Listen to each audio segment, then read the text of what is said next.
hoje 80% do meu consultório, eles são de pessoas que cometeram um ato, né? E de certa forma tiveram uma morte. Morte em qual sentido? Sobreviveram à sua dor. A questão é como eu sigo, que maneira eu sigo.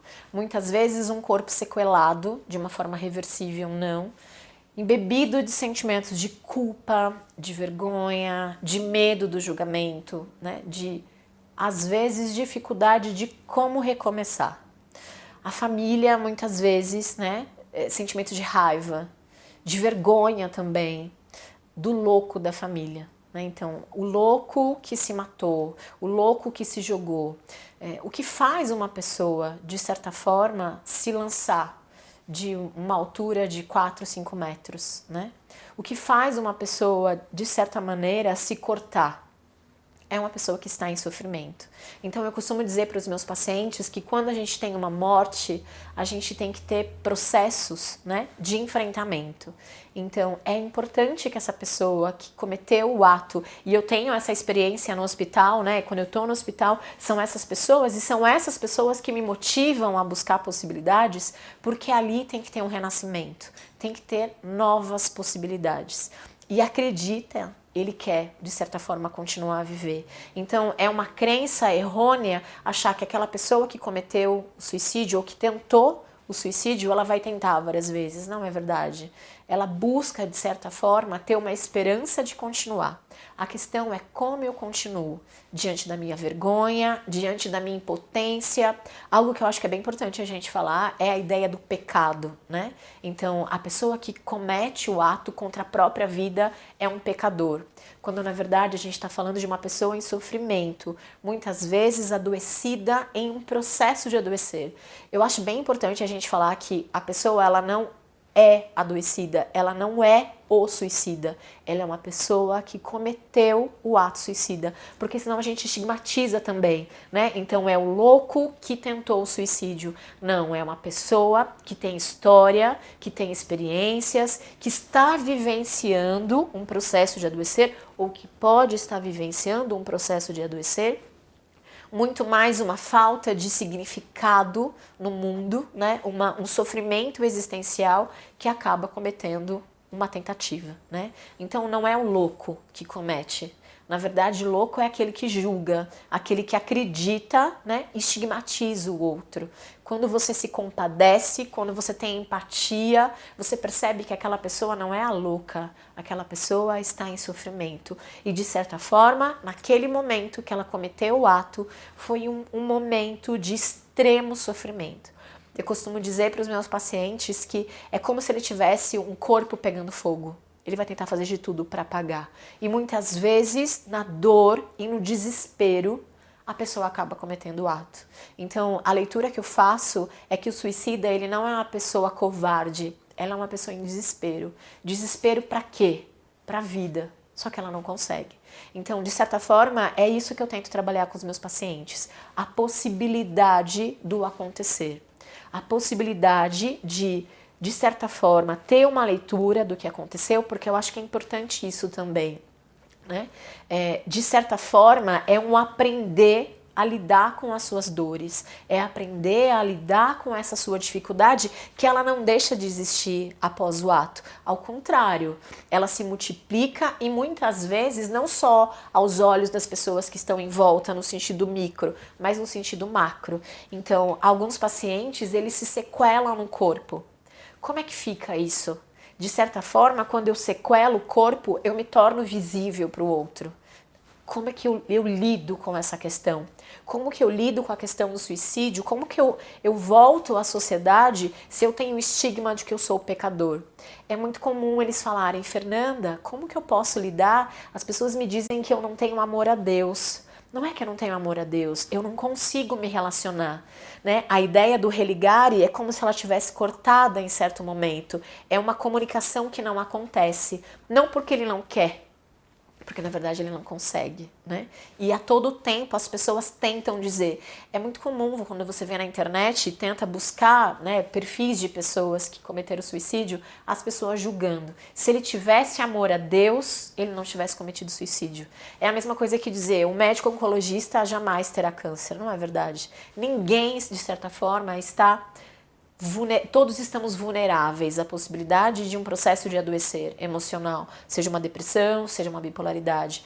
Indiferente da minha posição social, indiferente do gênero, indiferente da idade, não importa, indiferente da minha crença, eu estou passível de ter um processo de adoecer porque eu estou inserido nessa sociedade e eu tenho um contexto histórico e, de certa forma, eu não estou imune a tudo isso.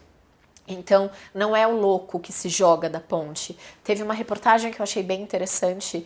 Tem um lugar num estado, né, de Espírito Santo, que é uma ponte que liga de uma cidade a outra. E diante de uma das diversas tentativas e atos que teve nessa ponte, algumas pessoas diziam e incentivavam a pessoa, né, o rapaz que estava na ponte. Dizia, o louquinho vai se matar, se joga logo, se vai se jogar, se joga, se está dizendo que vai se jogar, se joga.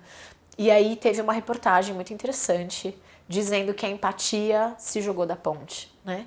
Então, o que a gente pode dizer nesse sentido? O quanto a gente é empático à dor do outro. E é esse sofrimento que esses pacientes que estão no consultório, eles vêm buscar, né? Como que eu consigo ressignificar? Além disso, é muito importante, diante desses pacientes que sofreram, né, que o ato em si, você auxiliar essa família. A família sente raiva desses sobreviventes. Sente raiva porque, de um jeito ou de outro, ele cometeu o ato. Então, será que aquela pessoa quis me deixar? Será que eu não sou o suficiente para aquela pessoa? Então, o e se acaba sendo um julgamento. E se eu tivesse feito de outra maneira? O e se não é, né? Então, o que eu tenho? Eu tenho a dor e eu tenho a possibilidade de ressignificação. Algo que eu acho que é importante a gente falar também, não todas as pessoas que cometem o ato, mas algumas delas deixam bilhetes, né? O que a gente chama de bilhetes de adeus, cartas. Hoje em dia você vê muito na internet vídeos no YouTube que são lançados. Alguns familiares das quais eu acompanho, eles tomam essas cartas, esses bilhetes como mausoléus, né? Então quase que evidencia isso na família e tem muito medo disso acontecer de novo. Então pega aquilo como norteador e, enfim, não é assim que a gente tem que trabalhar, não é assim que a gente tem que encarar, né?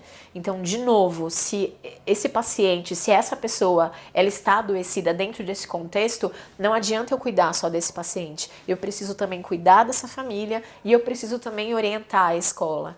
É comum adolescentes que começam um processo comigo, a escola afastar esse adolescente, né, do contexto escolar, porque tem uma fantasia errônea de que ela vai contaminar as pessoas. Como uma menina de 15, 14 anos, após um ato suicida, uma tentativa de suicídio, ela é reinserida dentro desse contexto da escola. Como não promover um diálogo, né? Como não dizer dentro da escola sobre isso? É fato, está acontecendo, como não? Como não tem um diálogo para isso? Então, quando a gente está falando desses sobreviventes, é muito importante que a gente não finja que nada aconteceu. Sim, aconteceu e muitas vezes aconteceu também no corpo. Então, quando eu falo desse processo de morte de sobrevivente, existe um luto, né? E eu não posso esconder, abafar esse sofrimento. Ao contrário, eu preciso lidar com isso. Então, sim, existe medo nesses sobreviventes, sim, existe fantasias, né, do que o outro julga, do que a sociedade deixa de dizer. Então, mais do que um ato, a gente tem a necessidade de um renascimento. Então, esse sobrevivente, ele precisa lidar com a morte, esse familiar também precisa lidar com a morte, porque algo aconteceu. A questão é o que vai adiante. Então, eu tenho pessoas de 14, 15 anos no consultório, até pessoas de 76 anos que tentaram o ato e sobreviveu a ele. Sobreviver também implica em coragem. Coragem de ressignificar a própria história. Então, eu diria que mais do que os familiares que perderam seus entes queridos, que também tem um estigma, né? Quando a gente estuda o processo de luto, a gente diz que tem 2 lutos que são bem significativos e bem difíceis de lidar. Os lutos parentais, os pais que perdem seus filhos, e o luto por suicídio. Porque tem a vergonha, tem o constrangimento e tem a culpa do que poderia ter feito e não chegou a fazer. Então, a gente não está falando de um luto desses sobreviventes, de um luto biológico, mas a gente está falando de diversas mortes. Então, é preciso dizer sobre isso. Muitas vezes eu trago o paciente e eu trago a família. É como se você precisasse ritualizar aquele processo. Muitas vezes tem a necessidade do paciente recontar a sua própria história do ato até agora, como se ele tivesse recordando a sua própria história. Alguns pacientes têm a consciência e lembram de pequenos detalhes, outros é como se ele estivesse momentaneamente saído de si mesmo. Eu acredito que sim, de certa forma. Ninguém biologicamente se lança para a morte, né? Então, eu acredito que naquele momento, de certa forma, tem um dissociar de si e da realidade, mas tem um voltar, né? O ato é uma sobrevivência, sobrevivência a perdas anteriores, a histórias, a dificuldades, a limitações. E como que eu sobrevivo a tudo isso?